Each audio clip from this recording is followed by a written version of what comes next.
everybody? Welcome to another episode. Yeah, we here. We are here. We got a special treat for you guys today. A nice special treat for y'all. Today we're getting ourselves into some Eminem, his debut album, the Slim Shady LP. That's what we're getting ourselves into today. And this is Eminem, brand new to the mainstream world. I'm talking about he just signed his deal with Aftermath. He's under Dr. Dre's wing now, under his tutelage. So I'm excited. The genesis of Eminem's mainstream career, you know, for all the real Eminem stands out there. I know you guys are gonna say Infinite, you know, and we already did Infinite, you know, and the Slim Shady EP. This is the Slim Shady LP, the album. He signed with Aftermath after the Rap Olympics in 1997 Rap Olympics. He came in second place. Basically, Dr. Dre found that Slim Shady EP, heard it, and was like, I gotta sign this guy immediately. So now here we are in 1999, and Eminem, Slim Shady, is being presented to the world. So this is a good piece of history right here. It's crazy because how you be the second, you come in second, right? Mm-hmm. But you're the guy that get recognized. That's a good point. What happened to the guy that beat him out? Where he's at? That's a good point. Somebody was in attendance from Interscope. Yeah. And they gave it to Jimmy Iovine, who then gave it to Dr. Dre. Let's talk about this merch, though. Man. Come on, man. I know you see when he was introducing the album. You know, I was over here brushing off my shit because. Come on, man. You gotta. Look, y'all. Zipper. It's a zipper, y'all. Tis the season. Yeah, you need that zipper because in New York, man, it'll be 50 one day and then it'll be 30 the next day. 70, so tis the season. Tis the season to be flashy. Tis the season, y'all. I'll leave that link in the description. This is a public service announcement brought to you in part by Slim Shady. Slim Shady is not responsible for your actions. My name is but I can't figure out which Spice Girl I want to impregnate. Staple this nuts to a stack of paper. Get it, Dr. Dre, don't just stand there, operate. I'm not. I like that. He let the beat breathe at the end. Because what he just said, you got to process what he just said. Oh, man. So, it's no secret he doesn't have the best relationship with his mother. Doesn't have the best relationship with her at all. Throw some jabs at her. You know, how you going to breastfeed me, mom? You ain't got no tits. Come on, man. You know, I just found out my mom does more dope than I do. She tried to sue him for that, too. She tried. She definitely tried. That's fucked up. How do you sue your own? Like, it's crazy. For defamation, though. And it's like, and he didn't even know his father, so it was,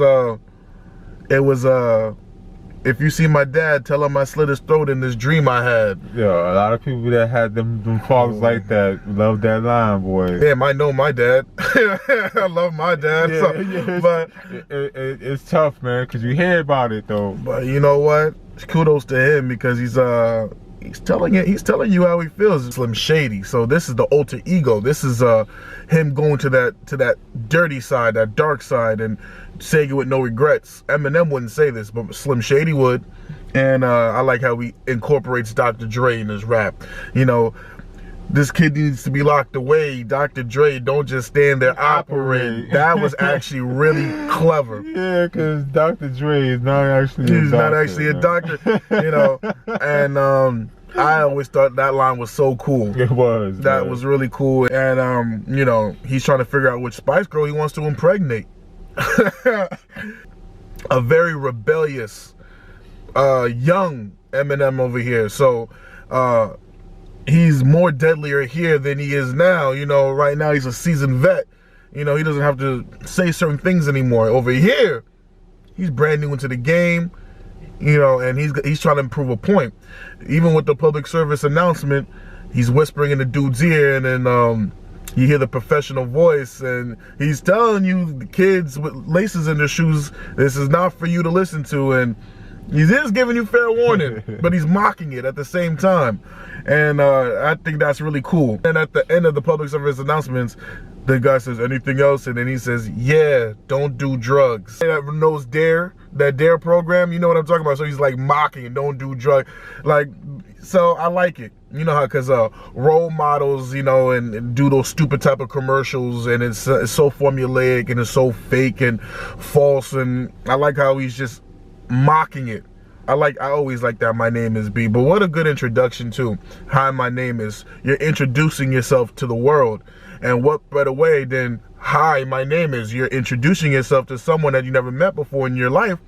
You usually introduce yourself with, hi, my name is so-and-so. What's your name? So he's introducing himself to the world. Hi, my name is, and I'm Slim Shady. And he gets into who Slim Shady really is. Slim Shady, you know, his English teacher wanted to flunk him in junior high. Thanks a lot. Next semester, he'll be 35. You know, that's ridiculous.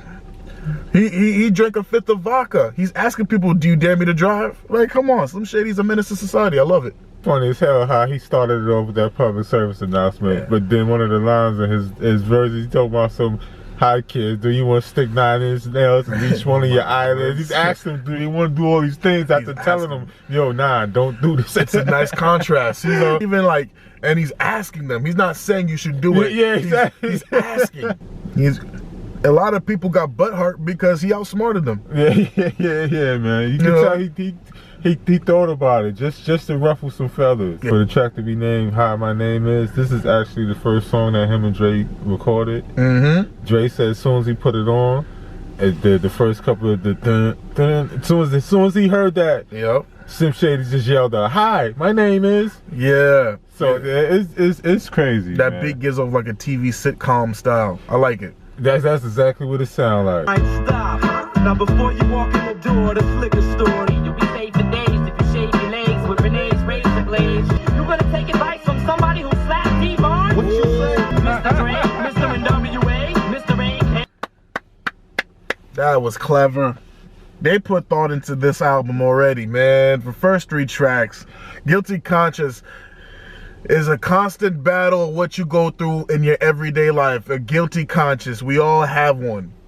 Some more than others. You know, and it's like having the angel and the devil on the shoulder. And it's like, you make a decision. What do you do? Someone like Grady, you got Dr. Dre, the angel, telling him, listen, relax, start breathing. And then you have the devil, who's Slim, telling you, start breathing, man. You just caught this bitch cheating. While you at work, she was some dude trying to get off. He said, slit this bitch's head off. You know, which is what you really want to do if you catch your significant other cheating. And then there's a baby involved for Grady. But then look at Stan's situation. Stan's at a house party, and Stan is with this 15-year-old underage girl, and Dre telling her, man, she's only 15 years old. You shouldn't take advantage of her. That's not fair. You know, and then you got Slim talking about, look at her bush. Does it got hair? Or the first scenario where the dude wants to rob the liquor store, and then he sees the workers older than George Burns, you know, and ultimately he decides not to do it. But at the end, Grady, the third scenario, Grady takes his gun, and, you know, Dre's like, oh, fuck it. Get your gun and shoot them both, Grady, and then you hear the gunshots. Grady going to jail, y'all. I like how Eminem, you know, brings up the Angel's past. Like, you know, you're going to take advice from someone who slapped D. Barnes? That's some real life shit. The Dr. Dre slapping D. Barnes in real life. God, you need to go look that up. Mr. Dre, Mr. NWA, Mr. AK coming straight out of Compton. Y'all better make way. How in the fuck you gonna tell this man not to be violent? But Dre hits him with cause he don't need to go the same route that I went. Yeah. I've been there, done that, which is also a Dre song. Been there, done that. So it's a double entendre. And he's also been there and done that. But then Dre, even the angel succumbs to the pressure. He's like, ah, fuck it. Get your gun and shoot them both. You know, now Dre becomes the devil himself too. So, Guilty Conscience. I like the creativity. Yeah, clever, man. That was dope. Very well done. The video, you gotta see the video. Video is really good. If anybody's ever played the game The Sims, it kind of looks like The Sims which is like the movement and everything, and it's really well done. It would have been nice to see Eminem more creative and cinematic universe, because his creativity and his vision is entertaining in itself. Yeah, they said when Dre heard the last verse though, he fell out of his chair laughing because he mentioned the incident that he been through. I would have laughed too, honestly. But and it also shows how much of a fan Eminem really is, to bring up a scenario like that, and then, you know, bringing up Dr. Dre and NWA. You could tell Eminem really loves hip hop, and it really likes Dr. Dre. Cause I was always sick of brawny bullies picking on me, and I might snap. You know my leg it hurt. Hey, I thought you said it was your tummy. Ain't way before my baby daughter Haley. I was harassed daily. Oh my God, I'm sorry, son. Shut up, you cunt. I said fuck it. I was just saying that that sounds like a Wu-Tang type of beat. I know Wu-Tang had nothing to do with the beat, but it gave off like a Wu-Tang kind of feel to that beat. I really like that style beat. So Brain Damage is it's a fabricated story, but it is some truth to it. Yeah. So this guy named D'Angelo Bailey is actually a real person that went to school with Eminem, and he actually really did bully Eminem and gave him problems and put hands on him when he was younger. And, you know, he thought he was bad and tough because his father boxes, which is stupid to me. You know what I'm saying? No, it's like, oh, my daddy boxes, so I'm tough? No, I don't know. But so D'Angelo Bailey got a whiff of this song, you know, and tries to bully Eminem one more last time by sending him to court, by suing him. Defamation of character. Ultimately, Eminem won the case, though, because the judge ruled that it was really fabricated. The judge doubted that the principal came in while D'Angelo Bailey was beating Eminem in the bathroom and broke his nose on the urinal and bleeding off his clothes. Eminem proceeds to say in a song that the principal came in and helped stomp him out. Principal didn't come in and help stomp him out. That helped Eminem with the story fabrication. It's for hip hop. You know, the story also of him coming home and he started to see everything gray, and then, you know, his mom comes in and says, "What are you on, drugs? Look at you, you're getting blood all over my rug." And then, you know, it was a fabricated story, and D'Angelo Bailey ultimately did not end up being successful with his lawsuit against Eminem, and which is a good thing. We don't want our boy to get sued. And so it also shows good creativity, but it shows that you can take a real life situation and twist it into however you want to in your own words in hip hop. So that's a form of art. Eminem is just expressing himself, and, you know, in the song, he knocks out D'Angelo Bailey. I'm sure that's what he really always wanted to do. You know, he said, "This is the time you always took my orange juice, or took my seat in lunchroom, or took my chocolate milk, and, you know, I'm getting you back, bully, once and always for good."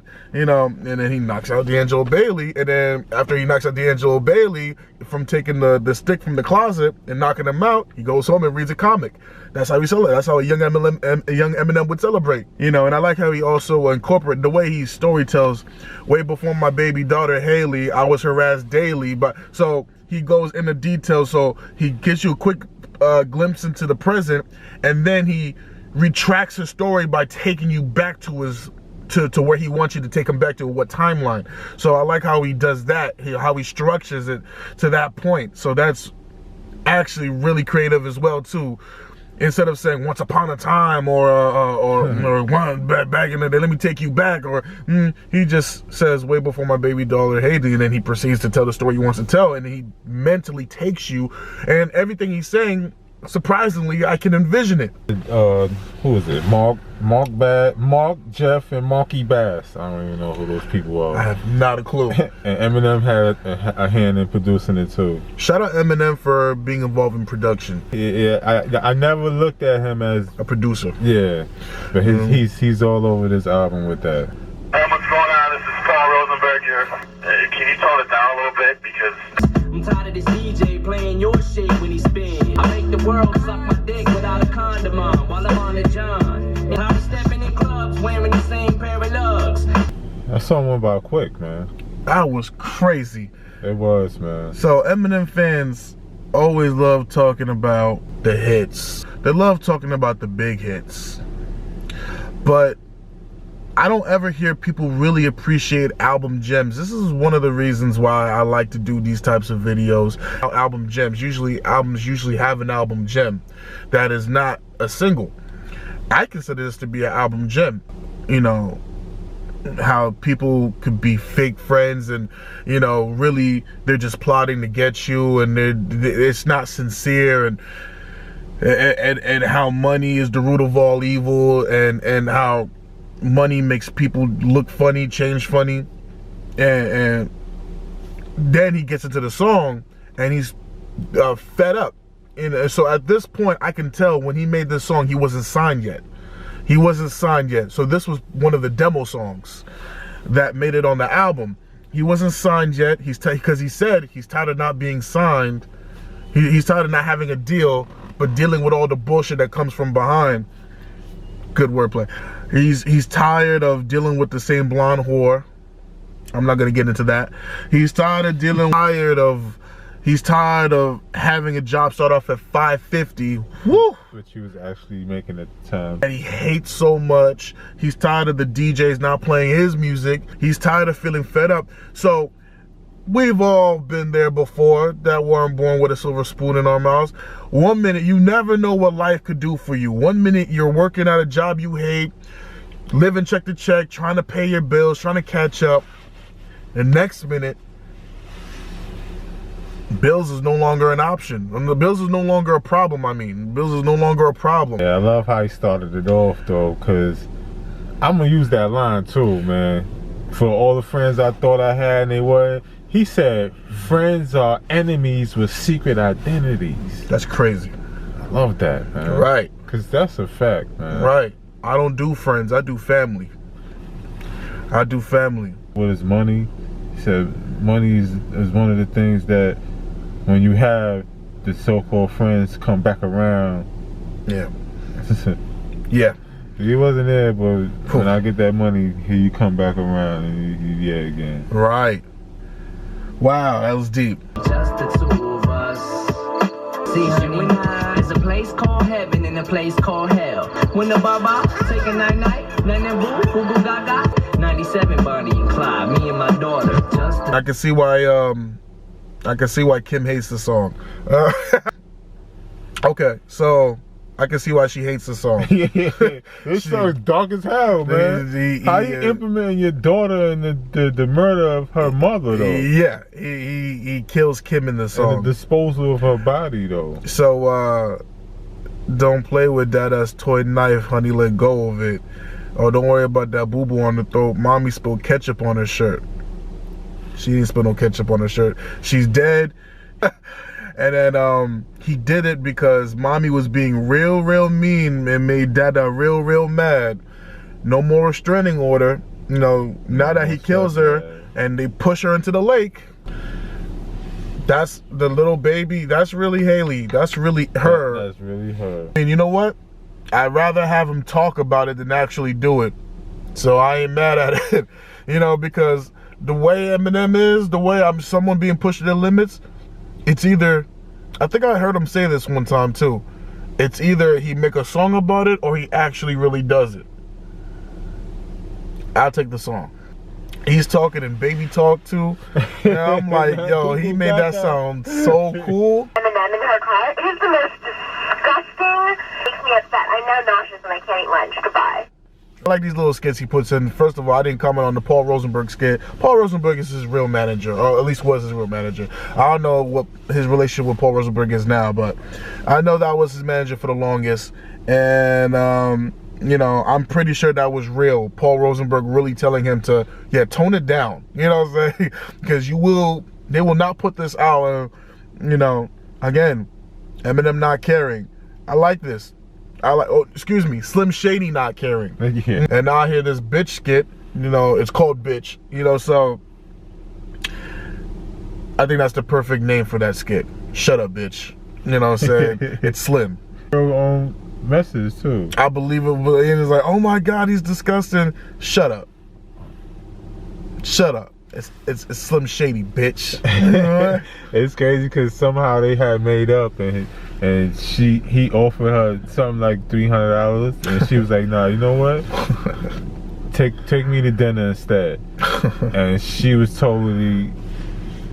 different about it. I'm cancerous. When I did, she wouldn't want to answer this. If you respond to beef with me, I'ma even the score equally. Take you on Jerry Springer and beat your ass legally. Smear blood on a white Bronco. My mind won't work if my spine don't. And don't you wanna grow up to be just like me? First of all, that beat just make my head want to knock like a bobblehead. Dr. Dre and Mailman. Wow, that was fire. Second of all, wow, he said a lot of shit. He was wildin'. I love it. He said, I'm dumb enough to walk into a store and steal, so I'm dumb enough to ask for a date with Lauryn Hill. Some people only see that I'm white, ignoring skill. Come on, man. Y'all can't even see through the mist. How the fuck can I be white? I don't even exist. I get a clean shave, bathe, go to a rave, die from an overdose, and dig myself from out of my grave. My middle finger won't go down. How do I wave? And I'm supposed to teach kids how to behave? Come on, man, that's hard. Me and Marcus Allen went over to see Nicole when we heard a knock on the door. Must have been wrong gold. Jump behind the door and put the orgy on hold. Killed them both and smeared blood on a white Bronco. We did it. We did it. We did it. We did it. Work if my spine don't jerk. I slapped Garth Brooks out of his rhinestone shirt. Come on, man. O.J. Simpson chase, baby. O.J. Simpson case. That's all I'm gonna say. I'm gonna leave it at that. I love the contrast of the song, though. I slap woman, eat shrooms, and OD. Now, don't you want to grow up to be just like me? He's mocking role model. He's like, yo, I'm wildin'. You want to grow up to be just like me? Am I cool now? I've been with 10 women who got HIV. Now, don't you want to grow up to be just like me? Hell no. Never meant to.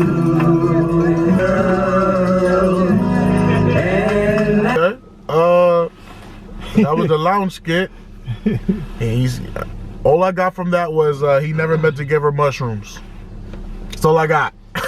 two of the producers that was in there singing the shit, Jeff and Mark Bass. Ah, okay. Came to get laid and tied up with first aid tape and rape on the. I never meant to give you mushrooms, girl. I never meant to bring you to my world. She's tripping. I need to go pew. I wasn't trying to turn this into. That was funny and dark at the same time. Oh, that shit was funny as hell. Yo, that was dark at the end. Susan dies. Oh, she ate the whole bag. She's cutting her hair upstairs. He didn't mean to give her all the damn mushrooms. And now he had to go talk to Dave, who's taking a crap. Yo, Dave, what's going on? How long does these wear off? And he has to explain that. Oh, he only had 3, but Susan had 22. He's like, oh, dude, she gonna die. Yeah, she upstairs drinking Lysol. He's like, what? So for all you people that like to do that type of shit, be careful. Don't overdo it. Don't be like Susan. I feel like they remixed a famous song, though. They remixed a song. But I can't for the life of me think of what that song is. But I know I heard that before, though. The chorus, right? Yeah. I can't put a finger on it. I've heard it before. Oh, fuck yeah. Give him a piece of my mind. Piece of my... Say your name. Kenneth. Yep. My favorite color is red, like the bloodshed. I just remember that I'm absent-minded. Wait, I've lost my mind. I can't find it. Wow. Play on words. He's saying, come on, everybody, let's get the... He's trying to be funny, playing this little play on words. Yo, yeah, man. It's ridiculous. And then he's talking about... The beat sound like an old bad boy type of sound, you know, like a hit bad boy hit type of sound. He killed it though. He could do any style. Eminem could do any style, man. He tried suicide once, he'll try it again. That's why he raps with his songs where he dies at the end. Oh my God. Popping Percocet, I'm a nervous wreck. I deserve respect, but I work this life makes you mad enough to catch my bottom. Broken dreams. Things look up, but there ain't no job openings. You describing what rock bottom is, okay. I hear you. When you're at your end's wits and then there's no other option, you do what you gotta do. He said at the last, I was feeling that last verse, he said he hasn't had any songs that went gold, so he's running up with guns in his hands and Yeah, when you doing what you gotta do and it's not panning out, you're in panic mode and you hit rock bottom. When you hit rock bottom, you find yourself doing things that you normally wouldn't do. Yeah, he definitely felt like he was rock bottom at the time too. Still living in his trailer. Even after the album release, he still was living in his trailer. Yeah, he didn't get that money right away, y'all. I'm an M80. You little like that Kim lady. Bought a ticket to your concert to come in with your ass. Bitch, I'm cold. See me on the street and dark. Cause you gon' get stuck, stolen, snuck, screaming like Rage Against the Machine. Hard. He heard him. He just don't care. He doesn't give a fuck. He doesn't give a fuck. Clearly, he doesn't give a fuck. You know, and that was hard. You losing like that Kim lady. Yeah. You know, I'll slit your throat worse than Ron Goldman. I'm gonna need you to relax, Sam. I knew it was you all along messing around with my we were destined to be together. Reform school, deformed fool, taking a shit in a warm pool. So they bike away, cause I murdered my guinea pig and stuck him in a microwave. After that, what? Straight, she was too fat to swim laps, she needed slim fat. These are the days of I got nothing to say about this song except he is funny and crazy. I'm just gonna leave it at that. That's my opinion on the song. I'm not gonna break down no bars. That was funny and crazy at the same time. I feel conflicted. I was entertained, but that was crazy as hell. I didn't realize he was this funny. Holy snot. Do all the things I've been told you to sit and twirl. So the billion takes you still got acid. What is it with the drums, yo? I like funny things that make me happy and gleeful. Like I am in real life. I don't want to just die a normal death. He's like I said in the last song, he's funny and crazy at the same time. He's explaining what he's been saying about himself throughout this album. Yeah, it's not true. He's not on acid. He's not taking tablets. He's not he's not on crack. He's not on coke. He does smoke weed. He does drink beer, and from time to time he will take shrooms. His baby mama is alive and bitching. She's not dead. She's not dead. He don't have AIDS. His dick just itches. Oh man, he ain't got herpes. He don't got herpes. He's just shady. That's all he is. Their saloon. 20 years ago, you can still hear the footsteps of Slim Shady and Royce the 5'9". First, we can get in two cars and accelerate at each other to see which one will swerve first. Me TV, we at the trees till we look like Vietnamese people. Oh man, Royce the 5'9". Shout out Royce the 5'9". He's underrated. Always does great with Eminem. Yeah, that track. That was a good one, man. That track. Awesome. It's with them mentioning the 6 shooters and all these shooting, man. Yeah, that was cool. The production of the song make you think. Make you see that. You can see the old Western talk and then the cowboys, and that was really cool. That was really cool. I really like that song a lot. That was really good. Bad Meets Evil, and then everybody knows years later they actually dropped a project called Bad Meets Evil, the sequel in hell. So they actually continued on from, that was really cool. From something from 99 to 2011. That's really cool. I actually like that a lot. Am I afraid of death? Afraid of death, afraid of death, afraid of death. I know why the fuck I'm here in the first place. My worst day on this earth was my first birthday. All the people I've offended, yeah, fuck you too. All the friends I used. It's a continuation of just don't give a fuck. Still don't give a fuck. And then on top of that, he is, it sounds like Brain Damage and Just Don't Give a Fuck. It sonically sounds similar. And then he references Brain Damage. That nurse said, I got brain damage. And I like when people do callbacks. That's cool. He's in tune with the album. That shit is funny as fuck. Stays consistent with his story. It sounded at the end like organ, like church. It sounded very mystical, like at the end. That was hard. That was hard. That was the last track? Yeah, that was the last track. That was hard, man. That's how you end it. That's how you end the album. That's how you end it. He mentioned that line about he can't rap no more because he just killed the alphabet. Yeah. Oh, man. Ow. To it, y'all. I'm gonna get straight to it. This was a 9 out of 10 for me. I'm giving this a strong 9 out of 10. Yeah, this was dope.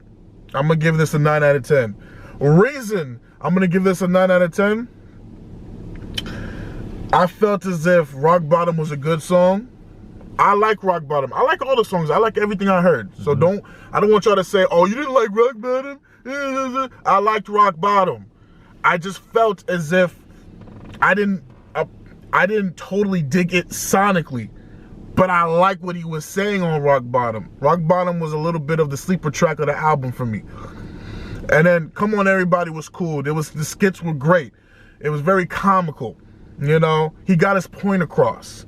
That's why I said it's a strong 9 out of 10, meaning that I could have easily said 10, but I just felt as if it wasn't up to that 10 just yet. Now the next album, the Marshall Mathers LP1, you might see a 10 out of me. I'm just saying. Too. For the simple fact that every time you hear this or hear of this album, you always incorporate Dr. Dre with it. But Dr. Dre didn't really have much to do with it. About what, 2-3 tracks he participated in? Yeah, three tracks he put his fingers on. Everything else is Marshall Mathers and the Bass brothers or cousins, whoever they are. Shout out to y'all. And he had this album put together when he lost his competition. Yeah. And they found this album, they listened to it, and they signed him off this album, and this ended up being a album that they put out. Yeah, they just made it. How many times you hear that? They just made it pretty. How many times you hear that? You don't hear that much. People, situations like this, right? This is something that they use. All right, I'm gonna sign him because I see he can make music. Right. They signed him off the demo and used it. They put the shit out. The demo is really his LP, his first LP. Yeah, so that's why they call it the Slim Shady EP, the Slim Shady LP. That's crazy. 97, Bonnie and Clyde. Hello, 97. This came out in 99. That's a giveaway right there. The songs he's talking about, I'm tired of being broke. If I had, I'm tired of being broke. I'm being fed up. I'm just, hello. He wrote the perspectives of when he was broke. Of when he was broke. You know what I mean? Meaning that those songs were already made. There's only about a few songs that were made after he got signed, which were the beginning songs, the hit songs, which was My Name Is, Guilty Conscious. Those songs were already made. Those songs, I mean, not already made, excuse me, those were the newer songs. Yeah. Those weren't on the demo because those were new. That's the brilliance of Dr. Dre, to where he used those 3 songs to actually introduce them to the world. Absolutely. And now we have been given the gift of Eminem / Slim Shady / Martha Mathers / whatever you want to call him. And he's just been rocking it ever since. Great album. 9 out of 10 is our scores. Thank you. Coming with that more heat. So stay tuned because it's cold outside, y'all. 'Tis the season to be given. And when I mean given, I'm talking about I'm ready to give y'all these videos, man. I'm ready to give y'all these videos, dog. You know? I got one more mention, though. This album won a Grammy.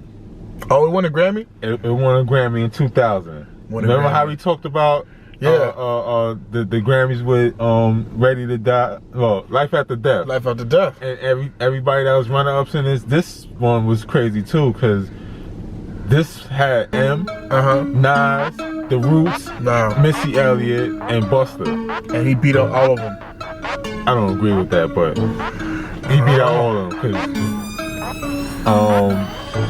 Busta had Extension Level in there. That was a classic. And Nas had I Am. Slim Shady LP. I'll give it to Slim Shady LP. Over I Am? Yeah. Over Extension Level event? Over both. Nah, man. I gotta give it to both. I can't, man. I gotta give it to both. Slim Shady, y'all. I can't. Extension Level event, the whole album is a better sonic